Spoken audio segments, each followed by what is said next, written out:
the job. This is the way it was. This fight, videotaped earlier. Round 3. His back to you in the light trunks is Wilfredo Gómez, now to the left of your screen. And the other fighter in the purple trunks or dark trunks is, of course, Carlos Mendoza. From Panama City, a surprising fighter. It was in this round that he began to put things together to the surprise of Gómez. Gómez's confidence was clear. We saw Gómez back in Munich, West Germany, in the 20th Olympiad. He did not win the gold there, but he has come on to be one of the most feared fighters, inch for inch and pound for pound in the ring, a man of almost savage fury. But Mendoza took the best that Gómez could throw in the first 2 rounds. And there, a caution from referee Richard Green to Gómez about butter. Now that undercut of Gómez's proved to be his most effective blow.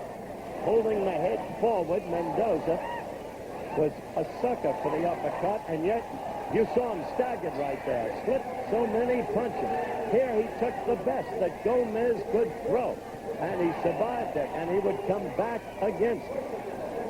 Gómez at this point appearing to be an easy winner. But it didn't prove to be that way at all. Not at all. This was the 3rd round. You saw that uppercut.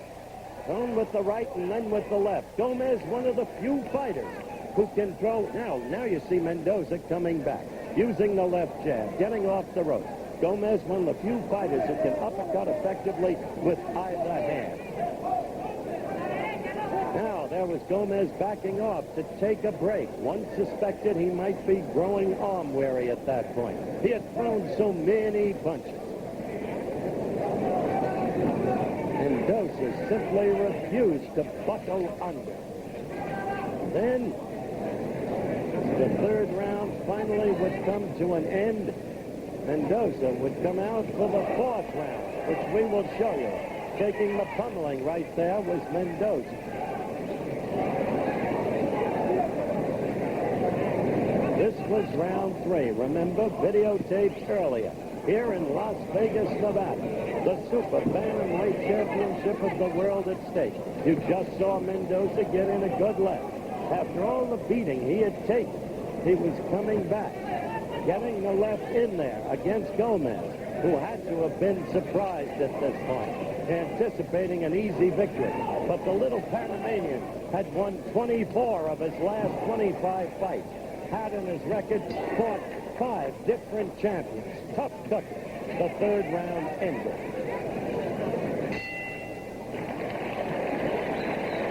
Then as the 3rd round ended, here in Las Vegas, Nevada, between rounds, Gómez appearing totally confident. One of the best balanced fighters I have ever seen. Chris, you watched this fight with me. At that point, how did you feel about it? Well, I always remembered that Mendoza had been knocked out 8 times in a lengthy career and whose record is not accurate, but as you said, had won 24 of the last 25 and all but won by knockout. But I became a believer when I saw that he was up on his feet all the time like he was walking on eggs. He knew how to move. He was not an easy target to hit for the champion. And the champion, as you'll see a little bit later on, became very frustrated. And you'll see a swollen area over his left eye. And it's probably good that he did take him out in the 10th round, because Mendoza is one of the toughest lighter division fighters we've seen in a long while. All right. We saw signs of Mendoza taking the best of Gómez in the 3rd round and beginning to come back. Now, 4th round action. And watch the way Mendoza began to come back in this one. He stung Gómez with that left he had just thrown. Gómez beginning to look at his opponent with a new respect in this round.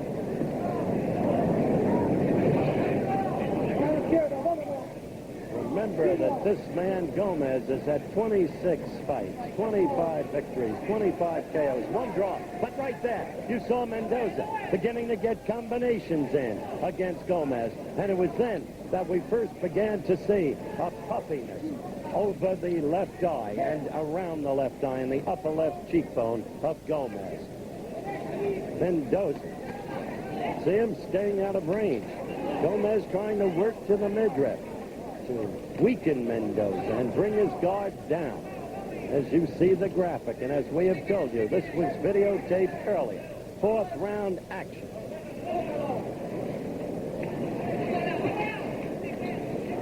Gómez missing with his blows now. Mendoza going to the belly. Did you see that, Chris?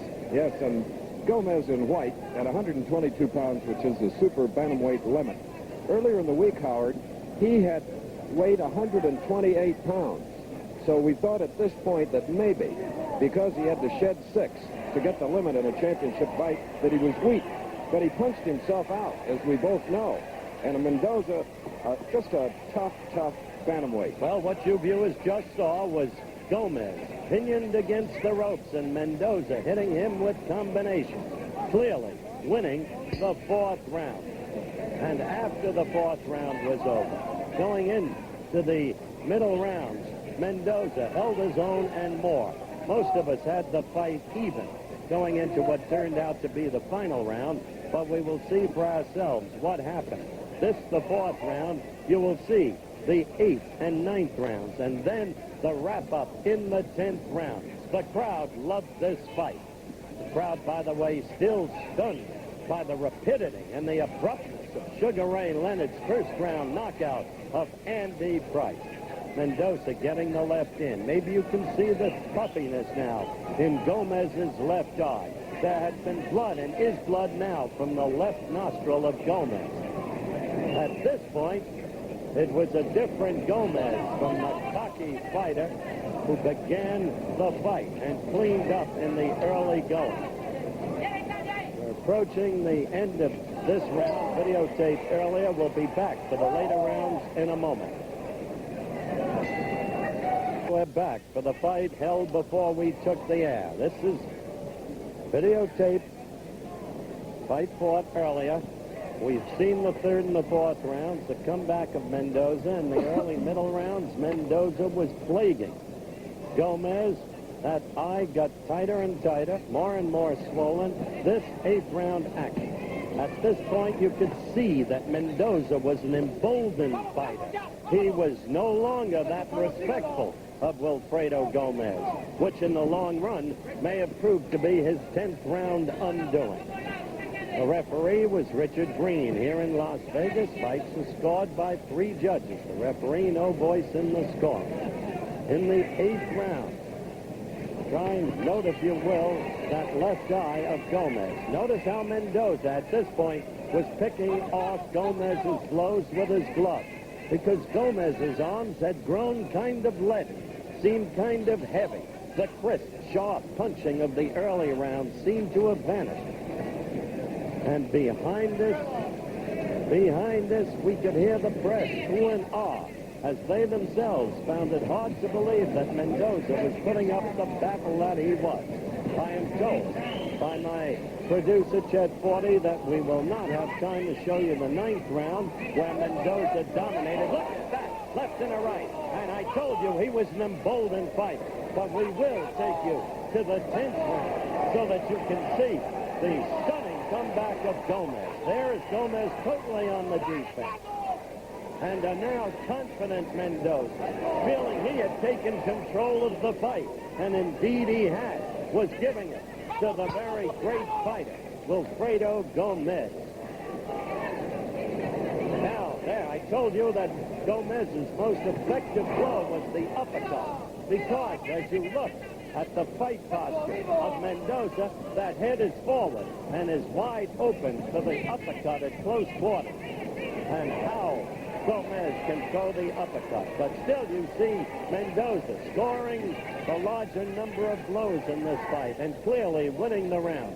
At this point, nobody could believe what they were seeing, right, Chris? No, but they were aware that Mendoza, on the right of your screen, had fought 5 world champions, much more experienced than the champion in white, Gómez. But Gómez, you think he annihilated, demolished Zarate, another champion. And here he was having trouble with this club fighter, but what a challenger. He really was.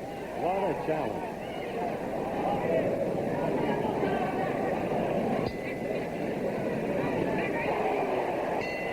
What a right there. Here's slow motion of Mendoza.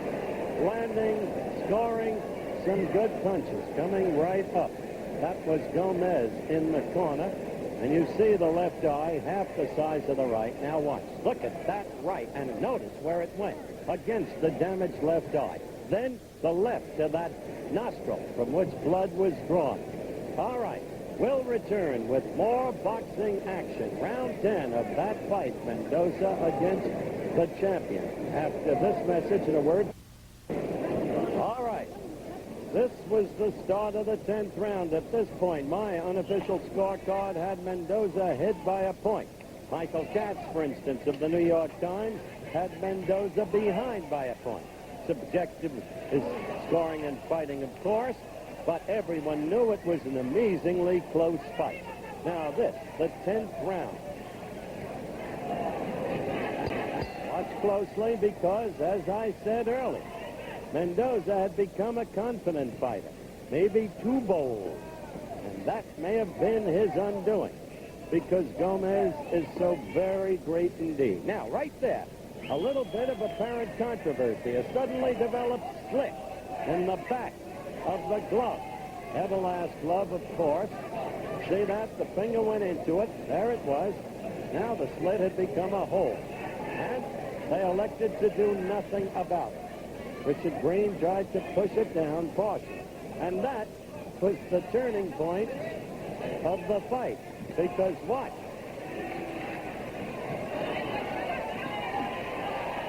Suddenly, Gómez became a tiger, and you saw that finishing right. It happened so suddenly. It startled the entire crowd. Mendoza getting up. Richard Green checking the glove. Blood coming from Gómez's left nostril. But now Mendoza was ready to go. He had felt the full, savage fury of the fists of Wilfredo Gómez. It had taken until the 10th round, at a time when Gómez seemed the more weary, but drawing upon his inner resources, fired away relentlessly. And there was the right, and then the left. But the right in there first did the heavy work, as it did on the first knockdown. And this was it. He was game, but the legs were rubbery, the eyes were glazed, and Richard Green was ready to stop it, elected not to, but right here, defensive against the 4-strand rope designed for the protection of the fighter. Gómez was at Mendoza again.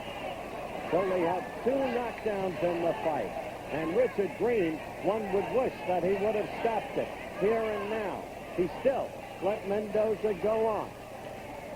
Gómez pummeling him at will. Mendoza staying upright on incredible nerve alone. Finally, the referee stopped the fight. A 10th round TKO just before the round would have ended. Now we're going to show you in just a couple of seconds. We'll be showing you there was Gómez receiving the victory, and he was a tired Gómez who had again punched himself out, Christopher.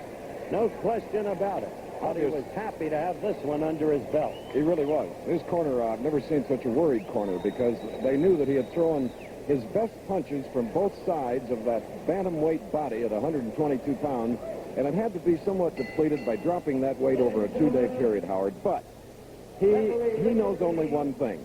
As he has often said, when I get in the ring, I don't read the rule book, I just fight. Because he had some low blows. He throws them from everywhere. But what's next for him now? Would it be Danny Little Red Lopez? I believe so. Little Red is here tonight, right. I think, for the very purpose of scouting Gómez. Now, here in slow-mo, the first knockdown. Look at that right. And the left missed, but it wasn't needed. And that was knockdown number 1. This was knockdown number 2. Mendoza missing. The right did it. The left finished it off. And so it was a